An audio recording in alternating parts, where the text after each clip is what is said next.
Okay, 92 is asking us which of these are a function. So for it to not be a function, there have to be at least one x value that's repeated, right? Because we need to see if for every time an x value goes into the function, the same y value comes out. If I look at the top table, there is not one duplicated x value. So this has to be a function based on the data that was shown there, right? Because we have no way of knowing that it wouldn't be.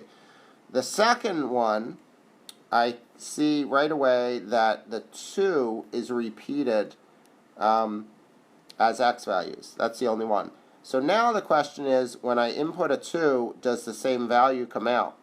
And it does not. The first time a 0 comes out, and the second time a 1 comes out.